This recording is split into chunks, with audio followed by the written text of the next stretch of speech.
There's a strange principle at the heart of quantum physics that breaks every rule you were taught about space, time, and separation. It's not a theory. It's been proven in lab after lab, experiment after experiment. It says this: when two particles become entangled, they remain connected no matter how far apart they are. Alter the state of one, and the other responds instantly. Not quickly, instantly, even if they're light years apart.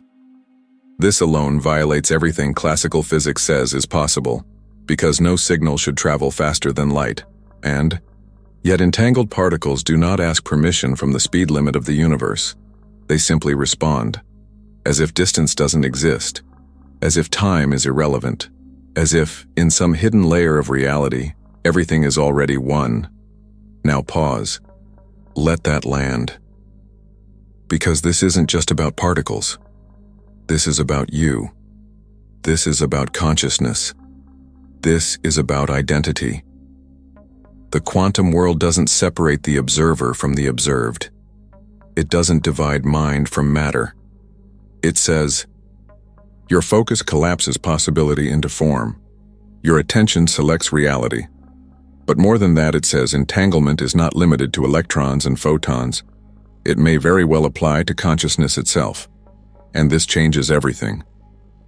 Because it means that your highest self, your future self, your healed self, the version of you who already lives the reality you've been trying to manifest, might not be something you have to build from scratch. It might already exist. And more than that, it might already be entangled with you. This isn't poetic optimism. This is grounded in quantum mechanics. Let's be precise. When two particles become entangled, they share a wave function. That means their probabilities are no longer independent. They are part of the same equation, a unified system, and the collapse of one immediately determines the outcome of the other, regardless of distance. Now imagine your consciousness as a non-local field, not trapped inside your skull but extended throughout space, connected to every potential version of you across infinite timelines. The moment your internal state changes, your field shifts, and through entanglement, it begins to affect the probability space where your other versions reside. Not metaphorically, but literally, your signal modifies the wave function of your identity across the multiverse. This is not science fiction. This is what David Bohm called the implicate order, a deeper, hidden layer of reality where all things are already enfolded into one another.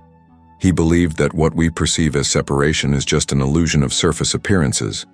Beneath that surface, all points in space and time are connected, not symbolically, but structurally. In that view, your future is not something you move toward. It's something you tune into.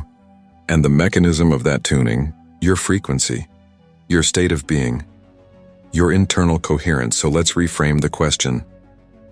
Not how do I get to my dream reality, but how do I align with the version of me who's already living it? Because if entanglement is real, and it is, then that version of you is not an imaginary construct. It's a real, coherent pattern in the quantum field, and it is already emitting a signal, one that your consciousness can feel, one that your nervous system can attune to, one that you can begin to collapse into form, not by force, but by resonance. But here's the deeper insight. The quantum field doesn't care about your desires. It doesn't respond to your words, your effort, or your goals. It responds to coherence. It responds to the frequency of who you are being. And coherence only emerges when your thoughts, emotions, and body are aligned in a single signal. This is why most people never experience quantum shifts. They are thinking one thing, feeling another, and doing something else entirely. Their field is noisy, dissonant, contradictory. So the quantum responds with static, delay, fragmentation. Not because it's punishing, but because it's precise. And this is why understanding entanglement matters. Because once you realize you're already connected to your future self, to your dream reality, the question becomes, how clear is the signal you're sending? Is your field stable enough to create collapse?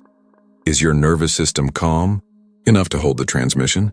Is your identity consistent enough to maintain the connection? Most people try to manifest by visualizing outcomes they don't believe in, repeating affirmations their body doesn't trust, and taking action from a place of fear. That is not coherence. That is interference.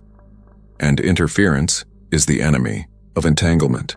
Because entanglement requires purity, it requires precision. It requires a signal so clear that the field cannot ignore it.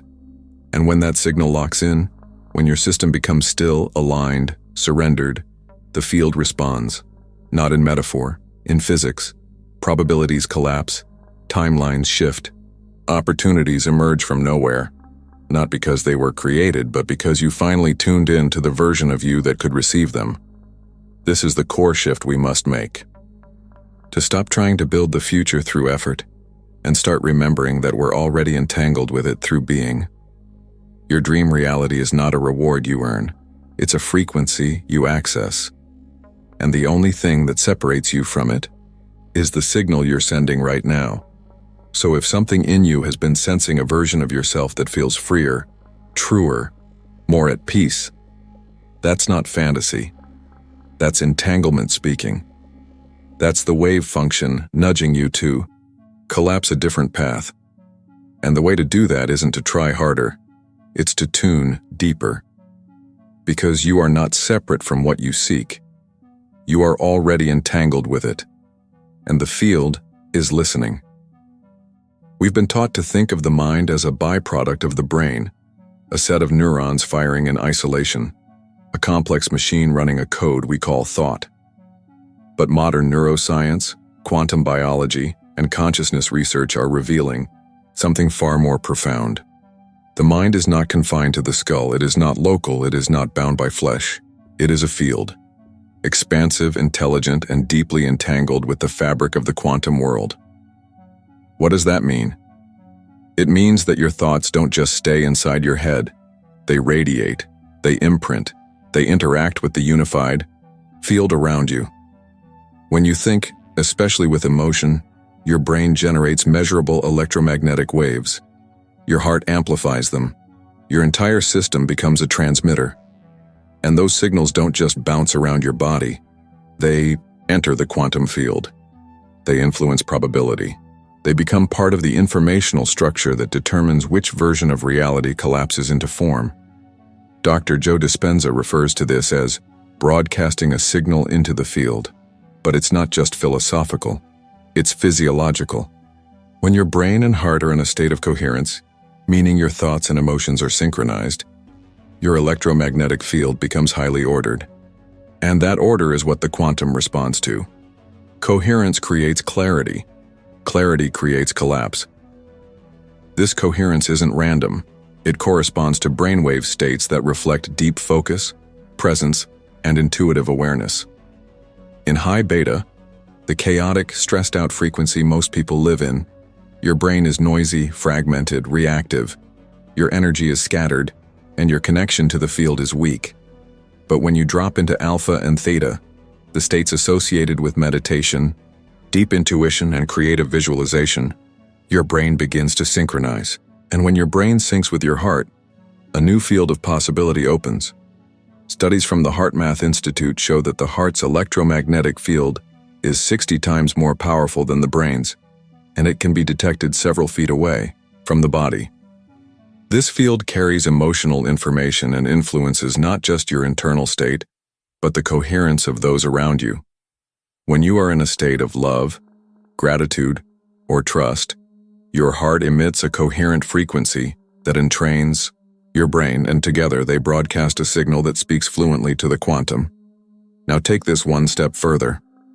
If your brain and heart can create coherent signals that impact the field, then your entire nervous system becomes a kind of antenna, a quantum portal. And the quality of the signal you send determines which reality you entangle with. This is not spiritual metaphor. This is measurable frequency. This is wave mechanics. Your thoughts and emotions are not private events. They are quantum instructions.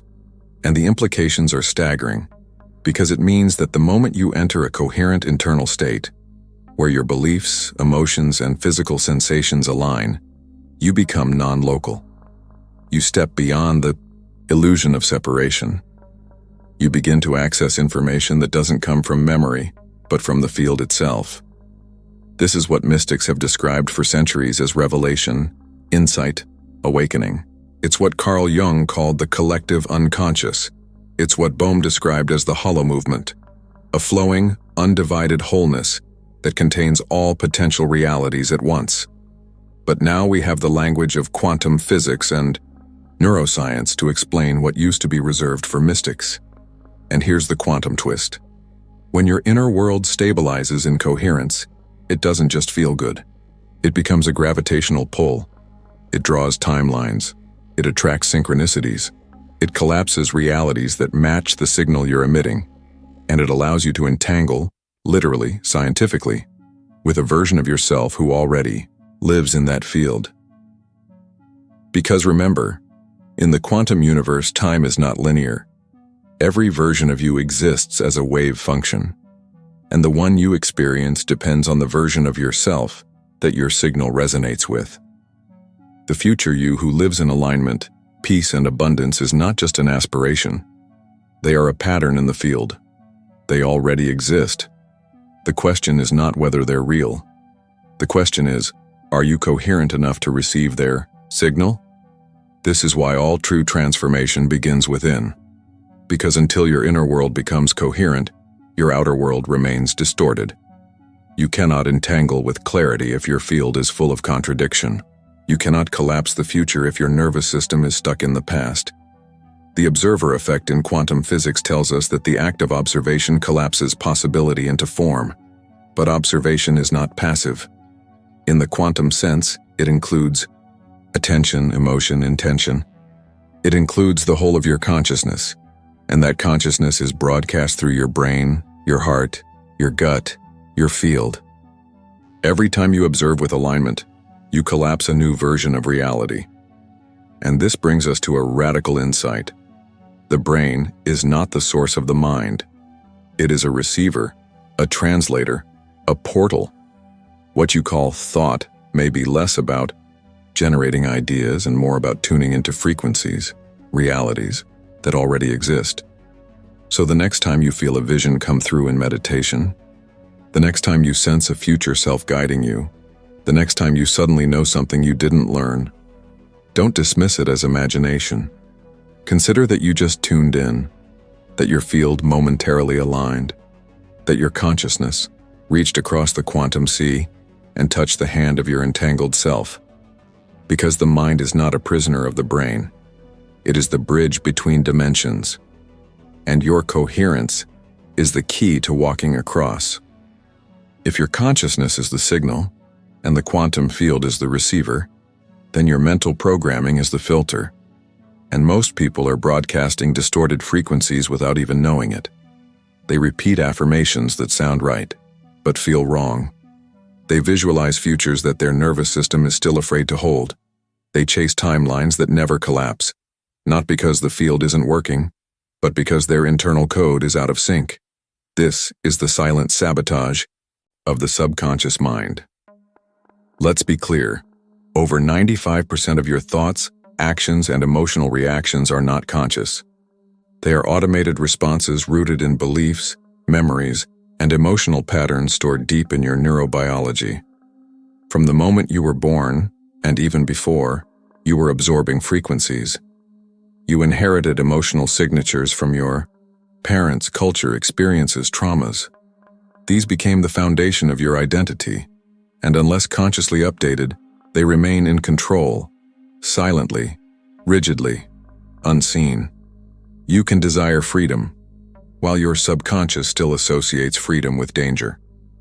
You can speak abundance, while your body is bracing for loss. You can envision love, while your cells still carry the memory of betrayal. And the quantum field, precise, impersonal, reflective, responds not to your hopes, but to your dominant signal. That signal is not your conscious voice.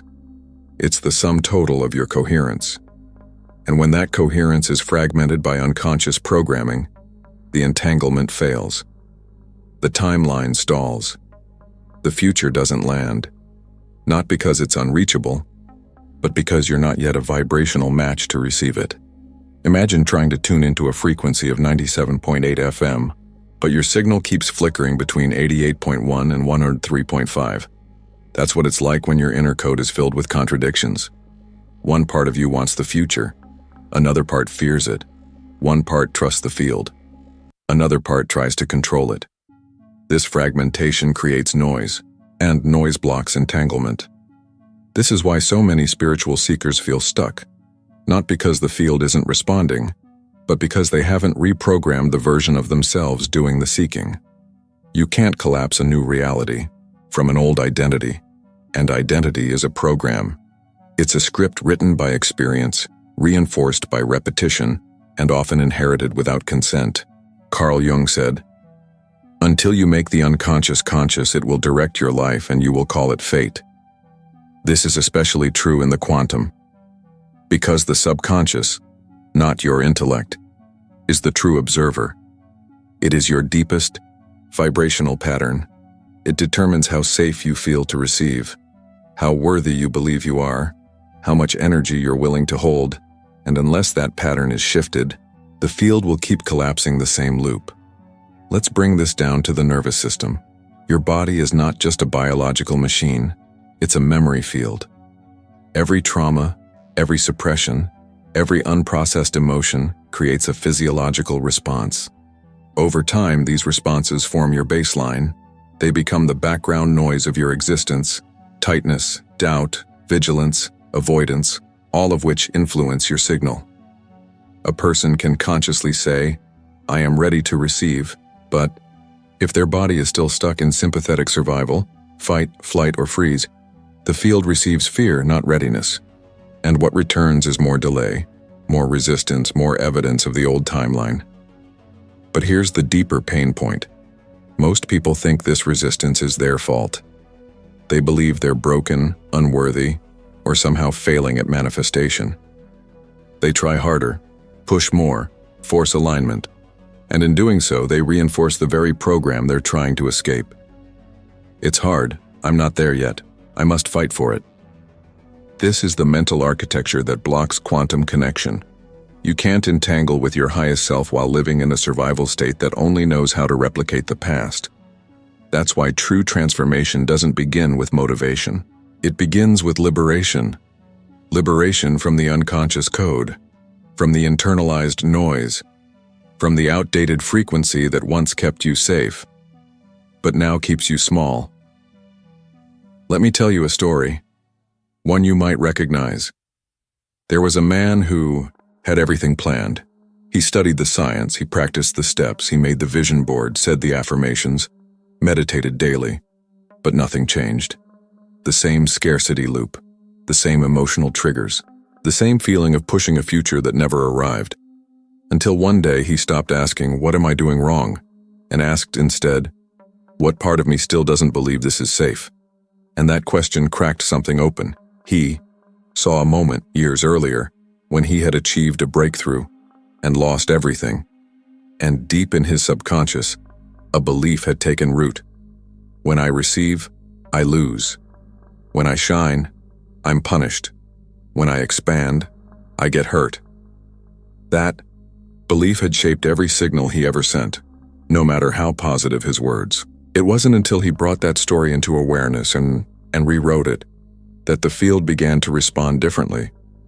Because the field doesn't mirror your surface, it mirrors your source.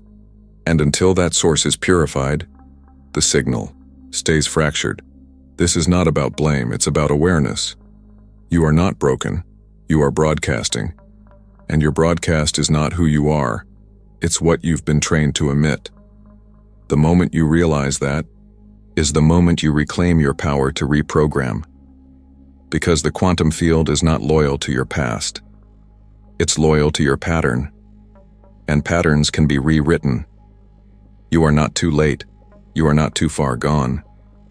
You are simply entangled with a version of reality shaped by a story that no longer belongs to you. And now, it's time to change the code. If you've made it this far, something in you already knows. The future isn't something you chase. It's something you connect with. And connection, in the quantum sense, is not made through thought alone. It happens through coherence, through becoming, through recoding the patterns your nervous system has been taught to repeat, and replacing them with a frequency it once feared, but is now ready to hold. So now, we shift from concept into calibration, from theory into field, from understanding into embodiment. Let's begin with a principle grounded in both quantum mechanics and neuroscience. Your brain doesn't know the difference between a memory and a vivid, emotionally charged imagination. When you visualize something with sensory, detail, and emotional weight, your brain, and more importantly, your body, begins to treat that vision as real. The circuits fire, hormones release. Your electromagnetic field changes. You start to emit a signal that matches that imagined state. And the field responds not to whether it's true, but to whether it's consistent. This is the mechanism behind mental reprogramming. You don't affirm the future into being by repeating words. You become the future by embodying the frequency of already. So take a breath. Find a quiet space within yourself. Let the words that follow not just pass through your ears, but through your field. Let them guide you into alignment, not through control, but through softening, through presence, through willingness. Now, imagine a version of you who has already made the quantum leap. They're not perfect, but they are whole. They walk with clarity. They breathe with ease. They move with a frequency that feels settled, grounded, magnetic. They're not reaching. They're not proving. They are living. See them in your mind's eye. Where are they? What are they wearing? How do they speak? How do they hold themselves? What does their life look like? Not just externally, but emotionally. And now, feel them. Not from a place of distance, but from a place of recognition. Because this version of you is not somewhere else. They are here now, and the only thing separating you is the emotional distance between your current frequency and theirs. So begin to close that gap. Breathe as they would breathe. Soften your shoulders. Relax your jaw. Let your heart slow down. Let your thoughts dissolve. Let yourself feel, even for a moment, what it's like to already be them. Hold it. Stay with it. Let your system calibrate. This is not fantasy. This is quantum alignment. Because right now, in this moment, your nervous system is rewriting itself. You are replacing the signal of lack with the signal of sufficiency. You are dissolving the code of effort with the signal of embodiment. And in this state, the field listens. Because the field doesn't respond to want. It doesn't respond to striving. It doesn't even respond to intention alone. It responds to being, to identity, to resonance. So as you hold this state, remember, this is the frequency your future responds to. This is the timeline you collapse, not by chasing it, but by tuning to it. And tuning is not force. Tuning is surrender. It is presence. It is willingness to stop narrating the old story long enough for the new one to form. It is giving your body permission to feel safe in a frequency it was once trained to fear. It is allowing your subconscious to receive a new instruction. I am not the version that suffered. I am the version that remembers. Because that's what reprogramming truly is. Not repeating what you want, but becoming who you already are beneath the programming. And now, a single act. Small, symbolic, but vibrationally significant. In the comments, type the words, I am entangled. Not for me, not for others, but as a marker in your field, a declaration to the quantum, a signal of readiness, of coherence, of return. Because when you name it, you claim it. And when you claim it, the field begins to respond. You are not pretending. You are remembering. You are not creating from scratch. You are collapsing from signal. And the version of you that already lives this truth feels you now. Stay here for as long as your system allows. Let the vision saturate your cells. Let the emotions settle into your field. Let the old code melt. in the presence of this new frequency. And if it feels subtle, good. That means it's real. Because quantum change isn't loud, it's precise. It moves beneath the surface, in stillness, in sensation, in breath. This is not performance. This is access. This is not magic. This is mechanics. And you are the bridge. So let this practice be more than an exercise. Let it be an invitation to live from the signal you've just activated. Let it bleed into your day, your choices, your posture, your voice. Because the more you stay in this state, even for a few moments at a time, the more your field stabilizes. And when your field stabilizes, reality bends. There comes a moment, subtle, quiet, unmistakable, when the chase dissolves, when the part of you that has been reaching, striving, hoping, simply stops. Not from exhaustion, but from remembrance. A deep, cellular knowing arises. What you've been looking for is not ahead of you. It's already within. And the real work is not to get there, but to return here. This is the essence of quantum becoming. You don't attract your dream life. You become the frequency that matches it. And then, the field aligns. But to become is not to fake. It's not to act as if, from a place of lack. It's to remember the version of you that already exists, beyond the noise, the self that has always been aligned, expanded, clear. You are not inventing that self. You are collapsing into it. Let's anchor this in the science. Every possible version of you, rich, poor, healed, broken, fulfilled, afraid, already exists as a wave function in the quantum field. These wave functions are not static images. They are energetic blueprints, probabilities, vibrational realities that flicker in and out of possibility. And the version you experience is determined by one thing: coherence.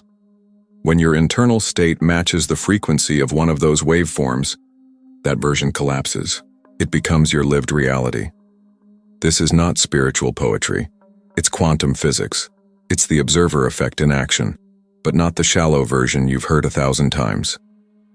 Observation, in the quantum sense, isn't just visual focus. It's identity. It's being. It's the totality of your electromagnetic presence acting as the selector of reality. So the question is no longer, how do I get to my dream reality? It's how do I stabilize in the identity of the version of me who already lives it? That shift changes everything. It changes how you breathe. It changes how you walk into a room. It changes how you speak to yourself in silence. It changes what you tolerate, what you expect, what you prepare for. And here's the paradox. The more you act like you already are, the less you need to prove it. The more you live from your future, the less you need to chase it. And the field, always listening, always precise, begins to collapse that reality faster than logic can comprehend.